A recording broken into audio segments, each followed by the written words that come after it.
Saudara-saudari terkasih, berjumpa lagi dengan saya Romo Andreas Basuki atau Romo Abbas. Kali ini masih tentang mujizat Tuhan. Judulnya sembuh dari kista, suatu mujizat Tuhan. Suatu ketika ada seorang yang menghubungi saya lewat Facebook. Hanya sesekali saja Facebook saya buka dan menulis status. Saya buka dan menulis status. Saya membaca status Ibu Julia Marcos yang akan menjalani operasi kista dan memohon doa kepada banyak orang, termasuk pada saya. Sesudah itu Ibu Julia Marcos mengucapkan terima kasih lewat tulisan di status. Sesuai dengan kesepakatan, maka pagi itu Ibu Julia menceritakan pengalamannya, bagaimana mukjizat sungguh dialaminya. Saya membuka dengan pertanyaan ini.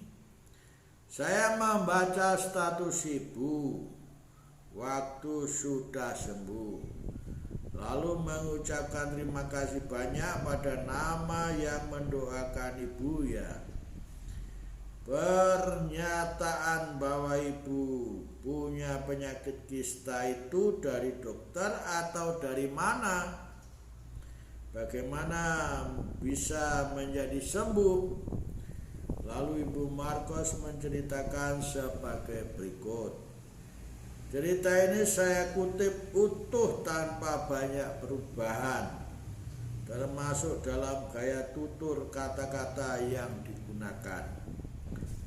Kalau toh tidak sama persis, hanya pemadatan agar tidak mengulang atau penyebutan Romo pada saya. Tetapi dialog dan esensi saya pertahankan dan saya tambah sub-judul sekedar memudahkan saja. Berikut ini penuturan Ibu Julia Marcos. Itu awalnya begini, saya sakit banget di perut, di bagian bawah itu kayak diremet-remet. Lalu saya periksa di salah satu puskesmas. Kata dokter saya mah.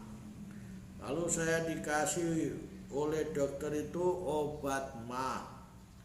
Saya kok tetap sakit walaupun obatnya sudah habis. Lalu periksa lagi ke tempat satu lagi, katanya tetap mah. Loh, kan aneh, padahal sakitnya sampai tembus ke punggung. Positif kena kista. Habis itu di dekat rumah sini kan ada klinik Kurnia Kasih milik orang Kristen. Saya ke klinik itu, saya sudah periksa ke puskesmas, katanya mah. Lalu saya diperiksa, kata dokter, kalau mah bukan sebelah sini bu, kalau mah lebih atasnya lagi. Coba nanti saya kasih rujukan ibu periksa ke dokter spesialis kandungan di klinik itu juga. Lain kali Rabu sore saya ke situ, saya langsung di USG diketahui ada kista sudah sebesar 6,44 cm. Dokternya bilang, ini harus dioperasi bu, harus diangkat karena sudah besar. Kalau masih di bawah 5 cm, 3 atau 4 masih bisa diterapi dengan obat, kata dokter. Waduh dok, saya nggak punya uang. Kalau dioperasi kira-kira sampai berapa? Antara 6 sampai 10 juta, kata dokter. Dinyatakan oleh 4 dokter. Habis itu saya gimana? Nggak punya uang.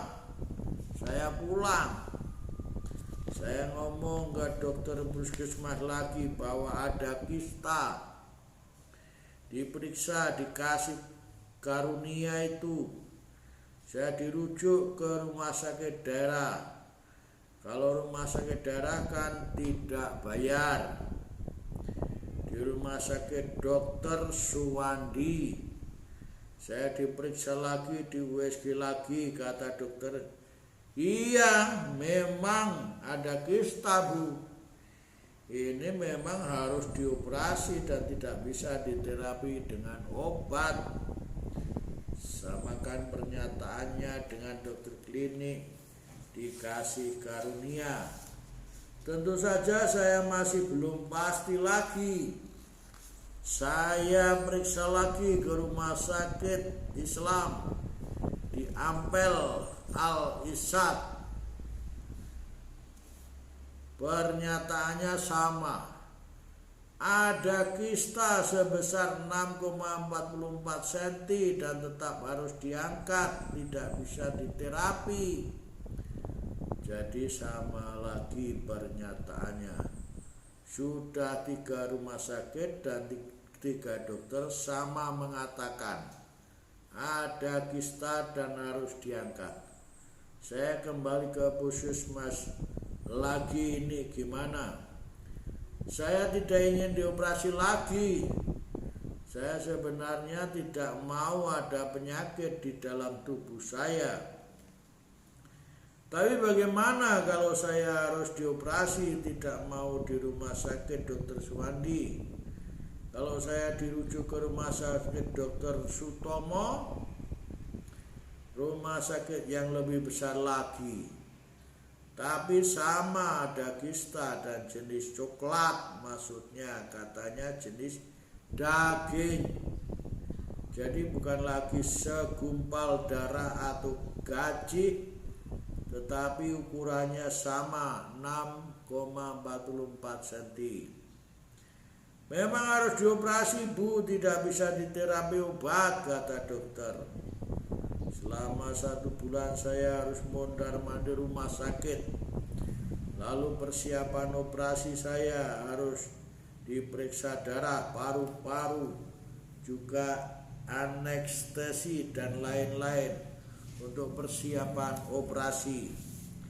Dijadwalkan Rabu 3 Oktober 2012 waktu itu. Masuk opname tanggal 1 Oktober hari Seninnya. Saya merasa 1 bulan itu ya bingung. Bagaimana nanti operasi? Karena saya kan sudah 3 kali operasi. Pertama waktu lahiran anak pertama. Kedua operasi karena hamil di luar kandungan. Yang ketiga operasi anak yang kedua. Lah itu kan dokter juga mengatakan risikonya sangat tinggi karena sudah bolak-balik operasi. Meminta doa dari banyak orang. Ya, saya takut, karena takut lalu saya berdoa sendirian juga ya. Saya minta doa kepada Romo waktu itu SMS lewat Facebook, teman-teman yang lain termasuk yang di lingkungan gereja sini, Cik Rosa itu, dan minta intensi pada Romo saya waktu misa, dan juga dukungan doa dari suami saya. Saya minta doa ke sana sini. Saya minta doanya juga tidak muluk-muluk, cuma supaya operasi saya berjalan lancar karena sudah riskan, sudah operasi bolak-balik. Karena operasi pengangkatan kista itu dokter bilang karena warnanya coklat harus dicek lagi secara kasat mata. Kalau memang berbahaya maka kandungannya harus diangkat Bu. Lah itu kan saya lebih takut lagi. Kok harus diangkat juga? Ya sudah pasrah, kalau harus diangkat ya nggak apa-apalah. daripada menyimpan penyakit. Saya minta doa sana sini, suami saya juga dukung doa. Kista dan bekasnya hilang. Terakhir saya masuk rumah sakit tanggal 1 itu harus observasi ulang. Saya di USG, ternyata kistanya tidak ada lagi. Kata dokter, kok nggak ada kistanya? Apa yang mau dioperasi? Wong kistanya nggak ada, kata dokter heran. Diperiksa lama sekali, dokter itu tidak sendiri, ada 3 dokter. Kata dokter, Bu, saya mau periksa dari dalam. Sedikit sakit, tapi tidak apa-apa, Bu. Ya dok, gak apa-apa. Lah, saya diperiksa lagi di endoskopi. Periksa dari dalam. Ternyata ya memang benar-benar tidak ada. Dicari lama sekali, dicari lagi sampai 3 dokter untuk memastikan. Kata dokter, memang dulu ada, kok ini bisa nggak ada lagi? Ya sudah Bu, karena tidak ada, operasi di-cancel. Ibu kembali ke poli. Dokter itu mendampingi saya ke poli dan menjelaskan, ibu ini tidak jadi operasi karena kistanya tidak ada. Puji Tuhan, ini mujizat Tuhan, kata saya. Kata dokter, iya Bu, bekasnya saja tidak ada, padahal biasanya ada. Memang ada kista yang harus menyusut sendiri, tapi itu nggak ada. Bahkan indung telur pun dalam keadaan baik, kata dokter. Saya ya senang sekali. Ini sungguh luar biasa, kata saya. Waktu itu saya telepon suami yang mengantar saya. Saya suruh menjemput kakak saya, maksud saya supaya mendampingi saya. Ternyata suami masih dalam perjalanan. Saya telepon tidak jadi operasi. Maksudnya sudah menandatangani persetujuan operasi itu. Karena tidak jadi, ya saya mengatakan ke suami saya. Kadang-kadang orang-orang pada tanya saya, memang ibu sudah periksa ke mana saja? Ya saya itu jelaskan, pertama di klinik Kurnia Kasih, kedua di Tambak Rejo Rumah Sakit Dr. Suwandi, ketiga ke Rumah Sakit Islam Al-Ishaq, dan keempat ke Rumah Sakit Dr. Sutomo. Peristiwa konsekrasi. Minggu sebelum operasi itu saya sempat minta doa intensi ke Romo Paulus. Ada peristiwa. Karena Seninnya masuk operasi, saya sendiri juga hadir dalam misa itu. Saya sendiri juga mendengarkan. Saya didoakan dalam intensi itu. Ada suatu kejadian waktu Romo Paulus mengangkat hosti dan anggur itu. Saya merasa kok seolah-olah betul-betul Tuhan hadir. Tuhan ada di situ. Waktu konsekrasi waktu itu saya menangis. Jatuh duduk. Saya benar-benar tidak kuat. Padahal waktu doa saya tidak muluk-muluk. Tuhan, saya ingin operasi saya lancar, sembuh. Karena masih punya tanggungan anak kecil-kecil. Saya masih kepingin hidup. Ternyata Tuhan memberikan kepada saya lebih. Tidak jadi operasi, malah hilang kista dan bekasnya. Waktu menceritakan begini Ibu Yulia, Markus terisak-isak menantangis terharu. Saya pun jadi juga terharu. Iya. Mukjizat kedua itu suatu yang luar biasa buat saya. Cuma selama ini saya tidak mungkiri bahwa saya ini bukan orang suci. Saya orang yang sangat berdosa. Suami menguatkan, biarlah orang-orang tidak menerima, orang-orang itu kan cuma manusia biasa. Tapi Tuhan Yesus mempunyai kasih sayang yang lebih buat kamu. Ternyata Tuhan mencintai kamu. Memang ternyata Tuhan mencintai saya. Ini kejadian untuk kedua kalinya. Yang pertama dulu pernah waktu saya hamil di luar kandungan. Waktu itu saya belum mengenal Tuhan Yesus, masih Islam. Mengikuti agama orang tua saya. Waktu itu anak saya baru berumur 1,5 tahun. Kala itu HB saya hanya tinggal 4, habis darah selama 6 bed. Waktu operasi itu saya itu bermimpi, saya diimpit. Saya sakit luar biasa, ada orang berjubah putih yang menggandeng tangan saya. Dia tidak bilang apa-apa. Saya diangkat terbang lepas dari impitan dinding-dinding yang membuat saya sakit. Ke atas terang sekali, sampai di atas itu terang sekali. Kalau lalu orang itu hilang. Lalu dokter yang mengoperasi membangunkan saya. Operasi sudah selesai. Dukungan suami yang menguatkan. Saya menyimpan cerita ini lama sekali. Baru setelah itu saya cerita sama suami saya. Suami saya bilang, kenapa kamu gak cerita? Saya itu malu, kata saya. Itu Tuhan Yesus, kata suami saya. Masa iya?